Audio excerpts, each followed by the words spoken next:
जय श्री हरि विष्णु। प्राचीन समय की बात है। अयोध्या नगरी में राजा अम्बरीश नाम के एक महान और धर्मपरायण राजा रहते थे। वे भगवान विष्णु के बहुत बड़े भक्त थे। हर महीने आने वाली एकादशी का व्रत अत्यंत श्रद्धा और नियम से रखते थे। राजा अम्बरीश केवल स्वयं ही नहीं बल्कि अपनी प्रजा को भी धर्म और भक्ति का मार्ग दिखाते थे। उनके राज्य में सभी लोग सुखी और संतुष्ट रहते थे क्योंकि राजा सदा सत्य, दया और धर्म का पालन करते थे। एक विशेष एकादशी का दिन एक बार कार्तिक मास की एकादशी आई। राजा अम्बरीश ने पूरे नियम और विधि से व्रत रखा। उन्होंने दिन भर भगवान विष्णु का भजन किया और रात भर जागरण किया। जब द्वादशी का दिन आया तब व्रत खोलने का समय निकट था। उसी समय अचानक दुर्वासा ऋषि अपने शिष्यों के साथ राजा के महल में पधारे। राजा ने उनका बहुत आदर सत्कार किया और भोजन करने का निमंत्रण दिया। दुर्वासा ऋषि ने कहा, राजन, हम पहले नदी में स्नान करके आते हैं, फिर भोजन करेंगे। कठिन परीक्षा का समय दुर्वासा ऋषि स्नान करने चले गए, लेकिन उन्हें लौटने में बहुत देर हो गई।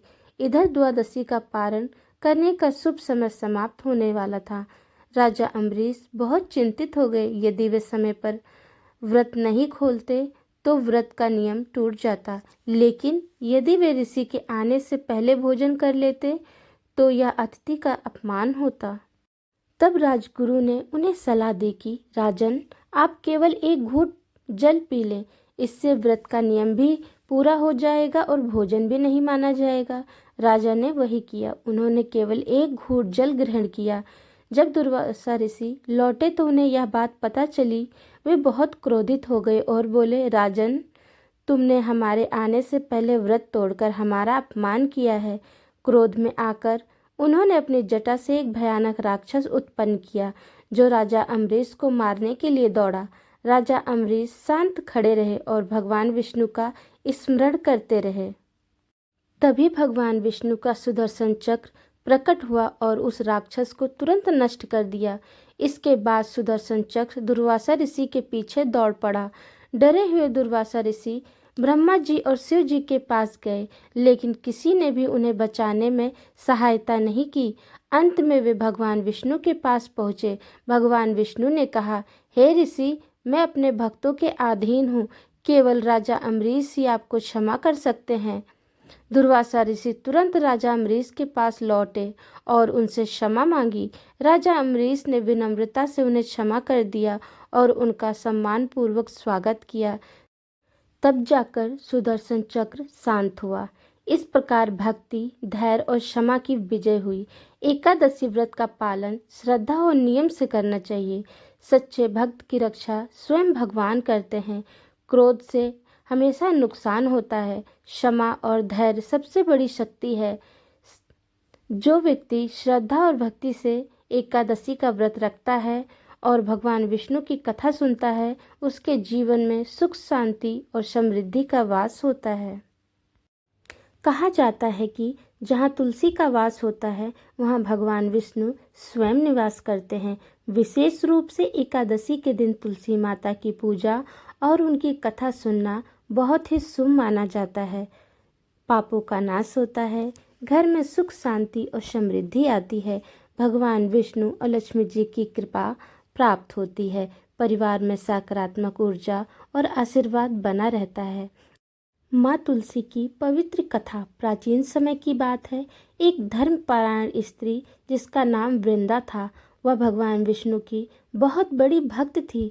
अपने पति जलंधर से अत्यंत प्रेम करती थी। वृंदा की पतिव्रत शक्ति के कारण उसका पति जलंधर बहुत शक्तिशाली बन गया था। देवता भी उसे पराजित नहीं कर पा रहे थे क्योंकि वृंदा का सतीत्व उसे सुरक्षा प्रदान कर रहा था। देवताओं ने भगवान विष्णु से सहायता मांगी। भगवान विष्णु ने संसार की रक्षा के लिए एक योजना बनाई। उन्होंने जलंधर का रूप धारण किया और वृंदा के सामने प्रकट हुए। जब वृंदा को यह सत्य पता चला कि उनके पति नहीं बल्कि भगवान विष्णु हैं, तो वह बहुत दुखी हुई और क्रोध में आकर भगवान विष्णु को श्राप दे दिया। हे भगवान, आपने मेरे सतीत्व को भंग किया है, इसीलिए आप पत्थर बन जाएंगे। इसी श्राप के कारण भगवान विष्णु शालिग्राम के रूप में प्रकट हुए। वृंदा के तप और भक्ति से प्रसन्न होकर विष्णु भगवान ने उन्हें आशीर्वाद दिया और कहा, हे वृंदा, तुम तुलसी के रूप में जन्म लोगी और संसार में सबसे पवित्र पौधे के रूप में पूजी जाओगी। मेरी पूजा तुम्हारे बिना अधूरी मानी जाएगी। तभी से तुलसी माता को भगवान विष्णु के प्रिय माना जाता है और हर पूजा में तुलसी दल का विशेष महत्व है। सच्ची भक्ति और पतिव्रत धर्म की शक्ति बहुत महान होती है। भगवान की पूजा में तुलसी का विशेष स्थान है। एकादशी के दिन तुलसी पूजा करने से विशेष पुण्य प्राप्त होता है। श्रद्धा और विश्वास से जीवन में सुख और शांति आती है। इस प्रकार तुलसी माता की कृपा और भगवान विष्णु की महिमा से हमें यह सीख मिलती है कि सच्ची भक्ति, श्रद्धा और विश्वास से जीवन के सभी कष्ट दूर हो सकते हैं और घर में सुख, शांति और समृद्धि का वास होता है। आइए हम सब मिलकर तुलसी माता और भगवान श्री हरि से प्रार्थना करें कि वे हमारे जीवन में सदैव अपनी कृपा बनाए रखें और हमें धर्म के मार्ग पर चलने की शक्ति दें। अगर आपको यह पवित्र कथा पसंद आई हो तो वीडियो को लाइक ज़रूर करें, अपने परिवार और मित्रों के साथ शेयर करें और कमेंट में जय तुलसी माता अवश्य लिखें।